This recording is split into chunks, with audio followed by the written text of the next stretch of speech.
الحمد لله وكفى وسلام على عباده الذين اصطفى أما بعد.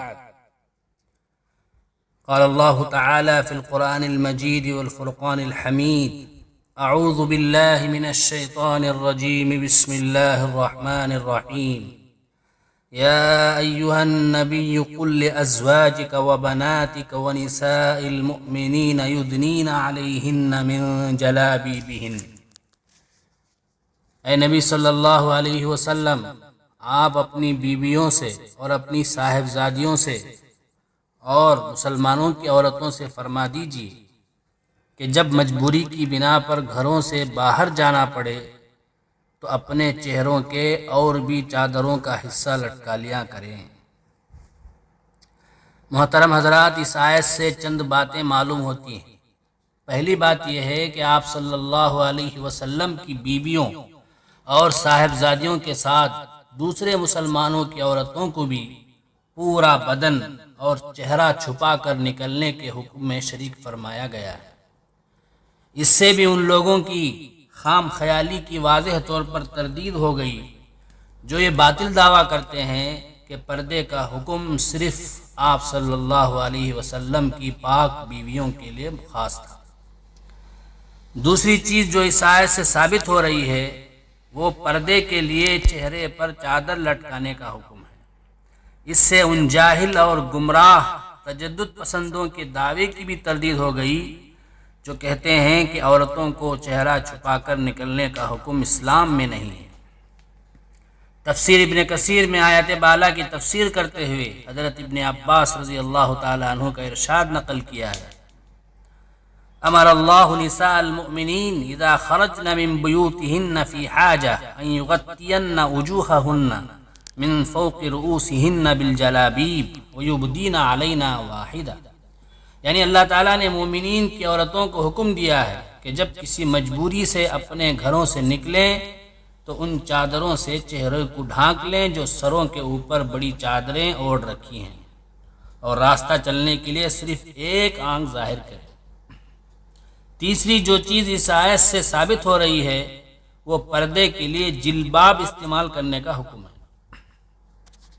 عربی زبان میں جلباب بڑی چادر کو کہتے ہیں جسے عورتیں اپنے پہننے کے کپڑوں کے اوپر لپیٹ کر باہر نکلتی تھیں.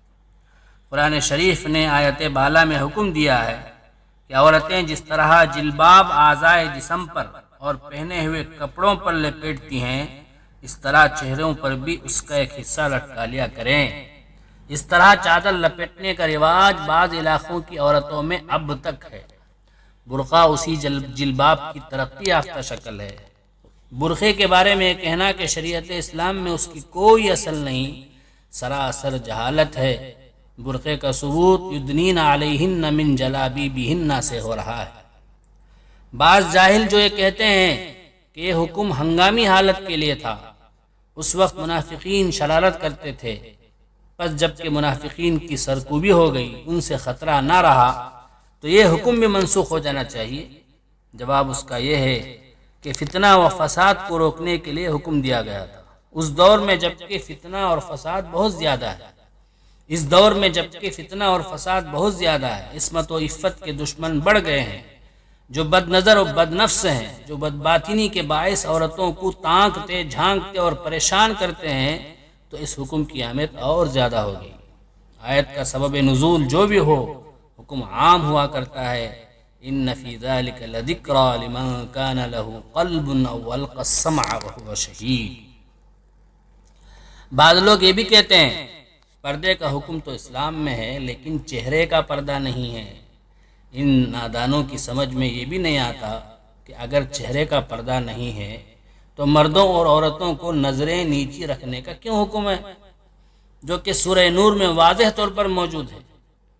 چہرے ہی میں تو کشش ہے، وہی مجمع المحاسن ہے. سورہ احزاب کی آیت یدنین علیہن من جلابیبہن سے چہرہ ڈھانکنے کا واضح حکم معلوم ہو رہا ہے. بعض لوگوں کو نماز کے مسئلے سے دھوکہ ہوا ہے. عورت کا سطر نماز کے لیے اتنا ہے کہ چہرہ اور گھٹوں تک، دونوں ہاتھ اور ٹخنوں تک، دونوں قدموں کے علاوہ پورا جسم ایسے کپڑے سے ڈھانکا ہوا رہے کہ بال اور کھال اچھی طرح چھپ جائے. نماز میں اگر چہرہ کھلا رہے تو نماز ہو جائے گی۔ فقہ کی کتابوں میں مسئلہ شرائط نماز کے بیان میں لکھا ہے، پردہ کے بیان میں نہیں لکھا۔ منہ کھول کر نماز ہو جانے کے جائز ہونے سے غیر محرم کے سامنے بے پردہ ہو کر آنے کا ثبوت دینا بڑی بددیانتی ہے۔ فقہائے کرام پر اللہ کی ہزاروں رحمتیں ہوں، ان پاک قینت بزرگوں کے دل پہلے ہی کھٹک گئے تھے کہ فاسد الخیال لوگ مسائل نماز کی تصریحات سے نامحرموں کے سامنے بے پردہ ہو کر آنے پر استدلال کریں گے۔ در مختار میں جہاں شرائط نماز کے بیان میں یہ مسئلہ لکھا ہے، چہرہ اور ہتھیلیاں اور پاؤں ڈھانکنا صحت نماز کے لیے ضرورت نہیں ہے، وہیں یہ بھی درج ہے جوان عورتوں کو نامحرم مردوں کے سامنے چہرہ کھولنے سے روکا جائے۔ یہ روکنا اس وجہ سے نہیں کہ چہرہ نماز کے سطر میں داخل ہے، بلکہ اس لیے کہ نامحرم کے سامنے چہرہ کھولنے میں فتنے کا ڈر ہے۔ شیخ ابن الحمام رحمۃ اللہ علیہ شرائط نماز بیان کرتے ہوئے لکھتے ہیں، فتاویٰ کی کتابوں میں ہے کہ مذہب صحیح یہ ہے کہ کانوں سے اوپر یعنی بال اور سر کے کھل جانے سے نماز فاسد ہوگی۔ غیر مردوں کے لیے کانوں کے اوپر کا حصہ اور کانوں کے نیچے کا حصہ یعنی چہرہ وغیرہ کے دیکھنے کا ایک ہی حکم ہے، یعنی دونوں حصوں کا دیکھنا حرام ہے۔ بہت سے لوگ نماز بھی پڑھتے ہیں، اپنے کو دیندار بھی سمجھتے ہیں، پردے کو بھی مانتے ہیں، لیکن ساتھ یہ بھی کہتے ہیں پردے کے سخت احکام مولویوں نے بنا لیے ہیں۔ یہ لوگ ملحد بددین لوگوں کی باتوں سے متاثر ہیں۔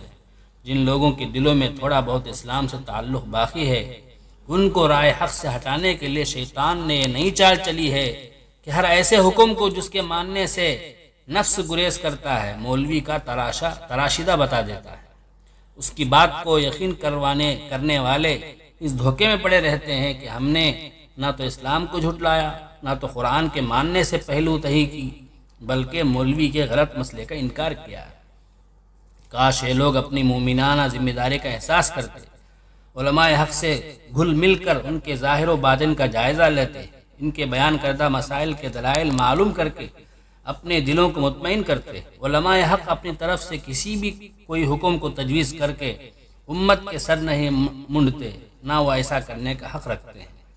بات صرف اتنی سی ہے کہ چونکہ علماء اکرام کو قرآن و حدیث کی تشریحات اور احکام شرعیہ کی پوری تفصیلات معلوم ہیں، نیز دین کی وسعتیں اور رخصتیں بھی جانتے ہیں، شرعی پابندیوں اور عزیمتوں سے بھی واقف ہیں، اس لیے تحریراً و تقریراً احکام شرعیہ کے حدود و قیود، ضوابط و شرائط سے امت کو آگاہ فرماتے رہتے ہیں۔ اسکولوں اور کالجوں کے پڑھے ہوئے نیم ملا چونکہ شریعت کا پورا علم نہیں رکھتے، اس لیے حقائق شرعیہ اور بالکل متفق علیہ مسائل دینیہ کو مولوی کی ایجاد کہہ کر ٹال دیتے ہیں۔ اور یہ عجیب تماشا ہے کہ جس مسئلے پر عمل نہ کرنا ہو اس سے بچنے کے لیے مولوی کی ایجاد کا بہانہ پیش کر دیتے ہیں، حالانکہ نماز روزہ وغیرہ کے جن مسائل پر عمل کرتے ہیں وہ بھی تو مولویوں نے ہی بتائے ہیں، لیکن چونکہ ان سے گریز کرنے کی نیت نہیں ہے اس لیے ان کو صحیح مانتے ہیں۔ میدان قیامت میں جب پیشی ہوگی تو کیا ایسی کج روی اور ہیلا سازی جان بچا سکے گی؟ اللہم احفظنا منہم۔